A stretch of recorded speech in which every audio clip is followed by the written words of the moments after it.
إن الحمد لله نحمده ونستعينه ونستغفره ونعوذ بالله من شرور أنفسنا ومن سيئات أعمالنا من يهد الله فهو المهتدي ومن يضلل فلا هادي له أشهد أن لا إله إلا الله وحده لا شريك له وأشهد أن محمدا عبده ورسوله الذي لا نبي بعده اللهم صل على سيدنا محمد وعلى آله وأصحابه أجمعين أما بعد فيا عباد الله أوصيكم ونفسي بتقوى الله كما قال الله تعالى في القرآن الكريم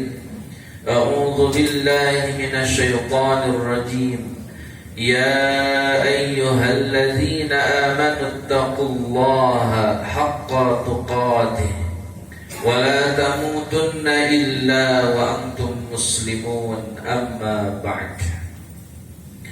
Hadirin sidang Jum'ah rahimakumullah. Hari ini hari yang penting bagi kita semua, karena hari ini adalah hari Jumat. Para ulama sepakat bahwa hari Jumat merupakan Sayyidul Ayyam, sebagai pemimpinnya hari. Dan ini adalah hari raya bagi umat muslim yang sifatnya pekanan. Beberapa pekan yang lalu kita melaksanakan hari raya Idul Fitri, hari raya tahunan, dan hari Jumat adalah hari raya pekanan.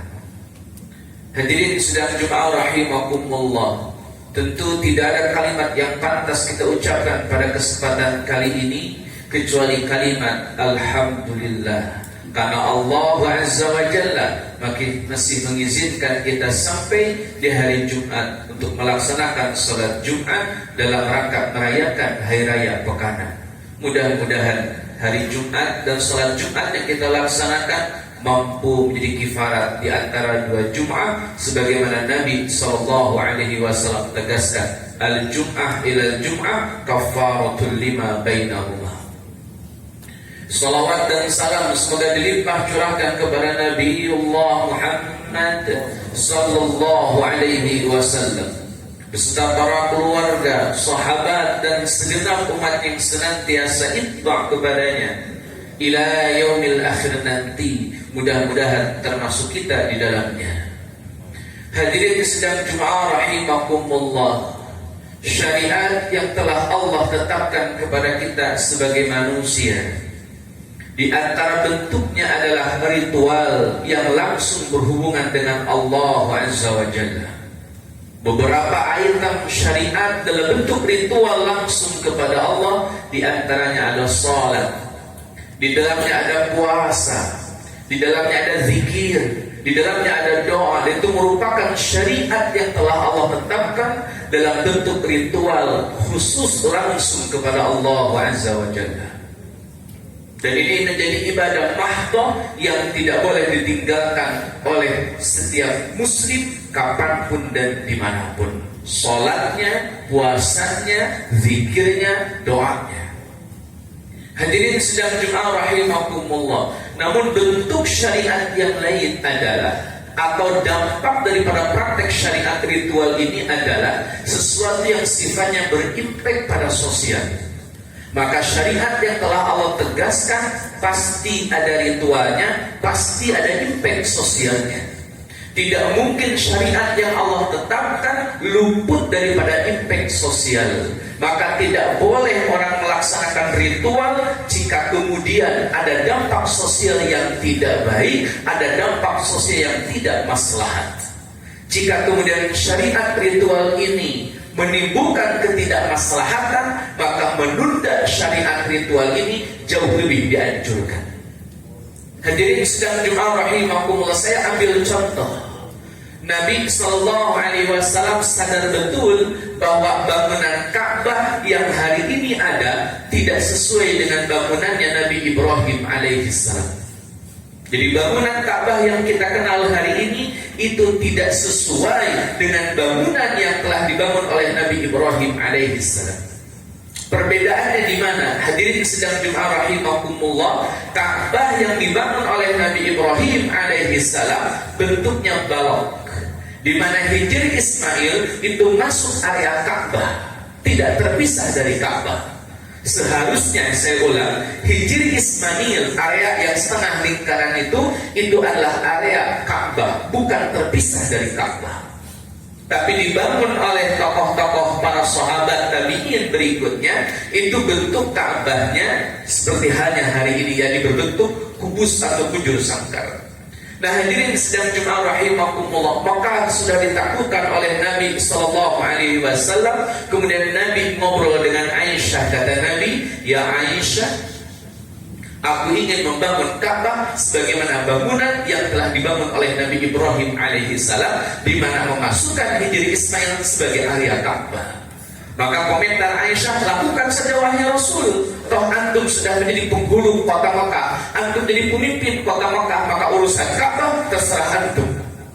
Hadirin sedang Jum'ah rahimakumullah, Nabiullah menjawab, kata Nabi, "Kalaulah bukan karena umatmu wahai Aisyah, baru saja masuk Islam, pasti aku rubah sekarang juga."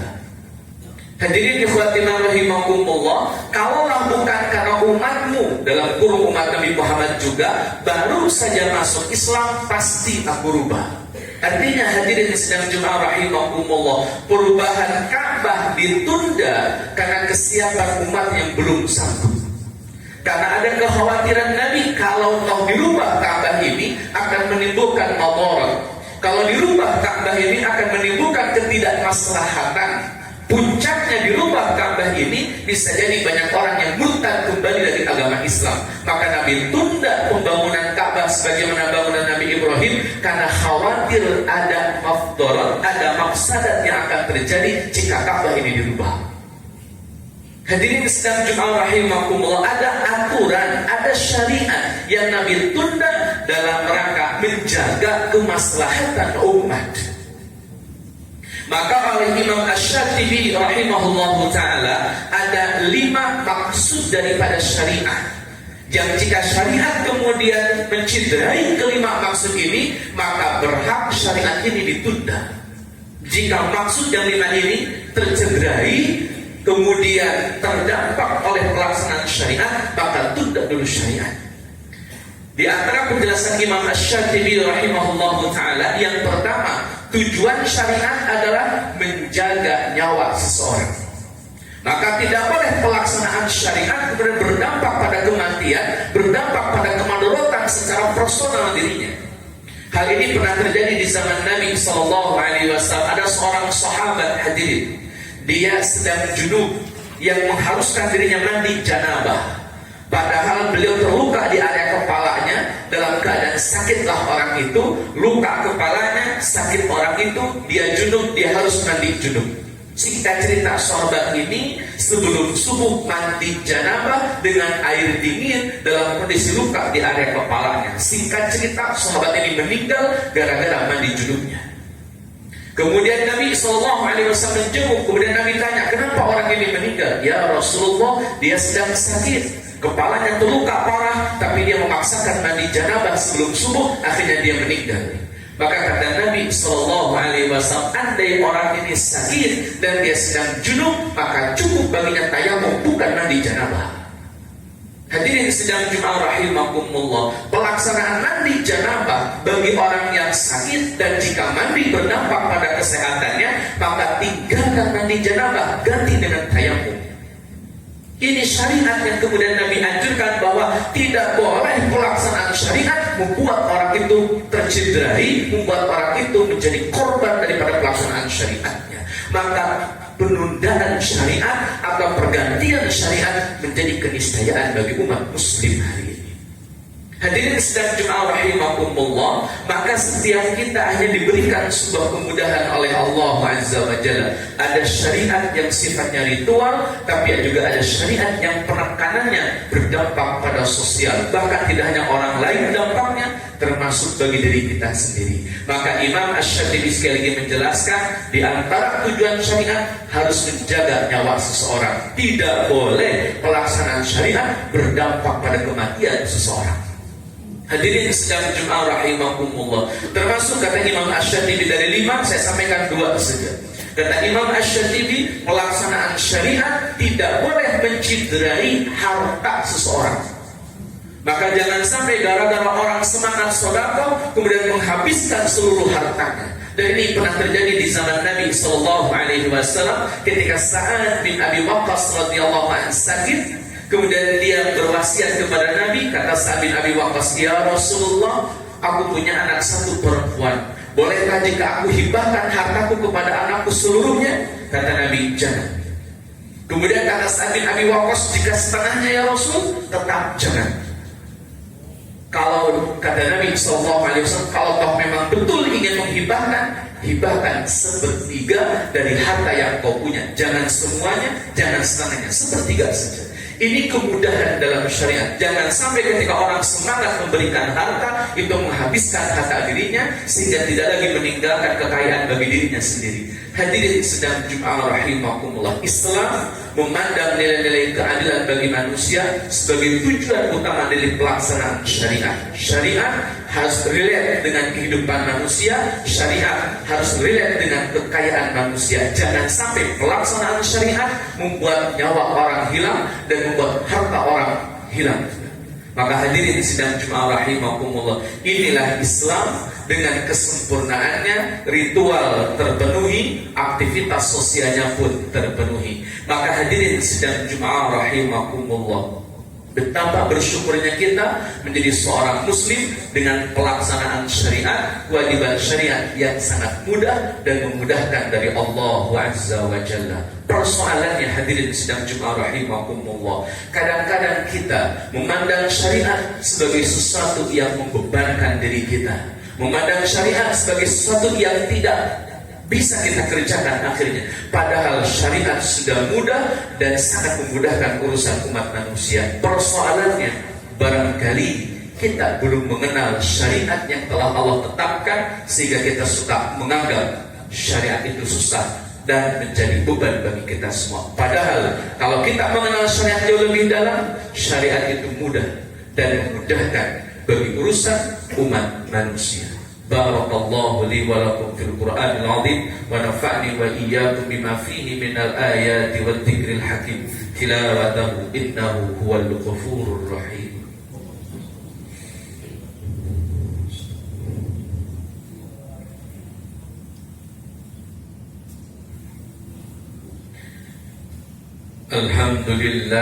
Alhamdulillahilladzi anzala as-sakinata fi qulubil mu'minin liyazdadu imanan ma'a imanihim. Asyhadu an la ilaha illallah wahdahu la syarika lah wa asyhadu anna Muhammadan 'abduhu wa rasuluhu alladzi la nabiyya ba'dah. Allahumma shalli 'ala sayyidina Muhammad wa ala alihi wa ashabihi ajma'in, amma ba'd. Hadirin sedang Jemaah rahimakumullah, di khutbah yang kedua ini izinkan khatib berikan beberapa kesimpulan betapa syariat yang telah Allah tetapkan sangat mudah dan memudahkan. Hadirin ikhwati man rahimakumullah, salat 5 waktu yang kita kerjakan awalnya 50 waktu. Berdasarkan masukan dari Nabi Musa alaihi salam, maka syariat salat 50 waktu berubah menjadi 5 waktu dalam peristiwa Isra dan Mi'raj. Maka syariat salat sudah sangat dimudahkan. Bahkan belum berhenti dengan kemudahan hanya 5 waktu saja. Jika dalam keadaan safar, kita semua boleh mengqashar salat. Duhur tadinya 4 jadi 2, asar 4 jadi 2, isya 4 jadi 2. Itu kemudahan dari Allah Azza wa Jalla. Bahkan agenda, banyak kegiatan, banyak aktivitas, maka kemudahan Allah berikan kembali. Tidak hanya qashar kalau safar, kalau sibuk dibolehkan jamak. duhur dengan asar dijamak, maghrib dengan isya dijamak. Walaupun subuh memang tidak bisa dijamak dengan yang lain, tapi setidaknya ada kemudahan menjamak asar, duhur, maghrib dan isya dari Allah Azza wa Jalla. Salat sudah sangat dipermudah. Bahkan ketika kita dalam kendaraan yang tidak mungkin kita keluar dari kendaraan dan juga tidak sesuai dengan arah kiblatnya, Nabi SAW tetapkan boleh sholat di atas kendaraan, tidak peduli kiblatnya ke arah mana, karena Allah telah berfirman, fa'ainama tuwallu fasamma wajhullah, kemanapun kalian menghadap, disitulah wajah Allah. Kita sudah diberikan kemudahan dalam sholat, dengan qosornya, dengan jamaknya, dengan sholat di atas kendaraannya. Bahkan jika tertinggal gara-gara tertidur, tertinggal gara-gara suatu alasan yang sangat syar'i, maka syariat menegaskan ada qadha dalam salat. Hadirin sidang Jumat rahimakumullah, ini kemudahan dari Allah. Puasa pun demikian.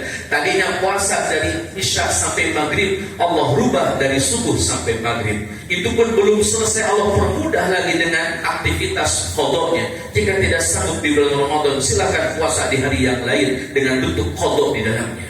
Hadirin sidang Jumat rahimakumullah, betul-betul sama sekali tidak puasa, cukup bayar fidyah, itu sudah mencukupi daripada kewajiban puasa. Artinya puasa sudah ada kemudahan di dalamnya. Maka hadirin sidang Jumat rahimakumullah, yang lain pun demikian. Zakat, jika tidak punya uang, tidak ada kewajiban zakat, maka dia berhak justru mendapatkan hak zakatnya sebagai seorang mustahik jika dia tidak sanggup berzakat.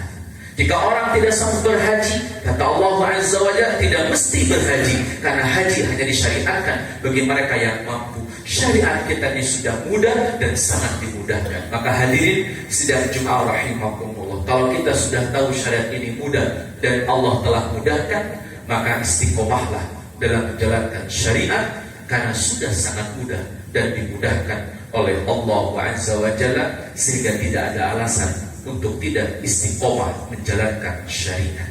Hadirin sidang Jumat rahimakumullah, mudah-mudahan Allah berikan kepada kita kemampuan untuk istiqomah dalam menjalankan syariat, baik syariat yang sifatnya ritual maupun dampak sosial di tengah-tengah masyarakat. Dan mudah-mudahan dengan cara itu kita menjadi hamba-hamba yang bertakwa di sisi Allah Azza wa Jalla.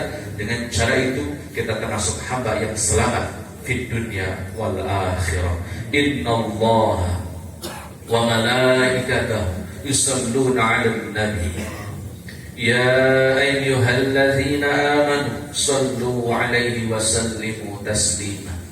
Allahumma salli 'ala Muhammad wa 'ala ali Muhammad kama sallaita 'ala ali Ibrahim wa barik 'ala Muhammad wa 'ala ali Muhammad kama barakta 'ala ali Ibrahim fil 'alamin innaka Hamidum Majid. اللهم اغفر المؤمنين والمؤمنات المسلمين والمسلمات الأحياء منهم والأموات إنك السميع قريب مجيب الدعوات. ربنا لا تزغ قلوبنا بعد إذ هديتنا وهب لنا من لدنك رحمة إنك أنت الوهاب. ربنا هب لنا من أزواجنا وذرياتنا قرة أعين واجعلنا للمتقين إماما. ربنا آتنا في الدنيا حسنة وفي الآخرة حسنة وقنا عذاب النار. سبحان ربك رب العزة عما يصفون سلام على المرسلين والحمد لله رب العالمين. السلام عليكم ورحمة الله وبركاته. أقم الصلاة.